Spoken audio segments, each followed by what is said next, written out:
So you might ask, what are some of the examples of some of the changes in Dash 3, some of the enhancements from Dash 3 versus Dash 2? There are quite a few. This is not a comprehensive list, but this is just to kind of give you a flavor. So first, I guess, again, is aligning with some of the ISO standards to ensure, global interoperability and recognition of the validated cryptographic modules worldwide. Um, so that has been definitely a big driver for FIPS 140-3. If you have a module that's like FIPS has like 4 different levels from level 1, level 2, level 3, level 4. So for instance, like level 1 is typically software modules. Level 2, level 3, level 4 begin to have some physical security requirements for tamper resistance and so forth. So there's enhanced physical security requirements in Dash 3. There's some improved provisions for key management practices. Definitely improved and increased focus on software security.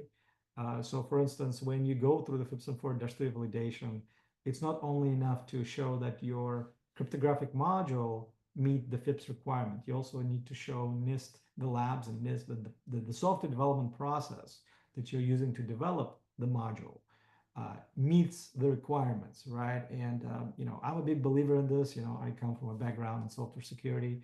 You cannot have secure software products without a secure self-development life cycle that's being employed to deliver and to develop that software. So FIPS 140-3 does a really good job recognizing that and raises the bar when it comes to that.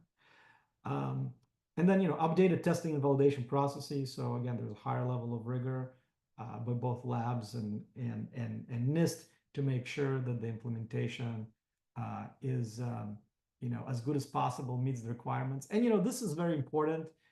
This is not one of those things that is just like compliance checkbox for the sake of having the compliance checkbox, right? Look, most of the issues in cryptography historically have been not necessarily weak algorithms.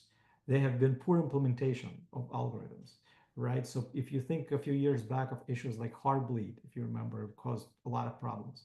That was a memory management issue, right? That was all implementation related. So this is all to say that there's a very good reason that NIST is doing all of this, because you really want to make sure that you have strong cryptographic implementations, and especially as you begin to migrate to now post-quantum cryptography and things like that, you want to make sure that you don't sacrifice the quality of the implementation.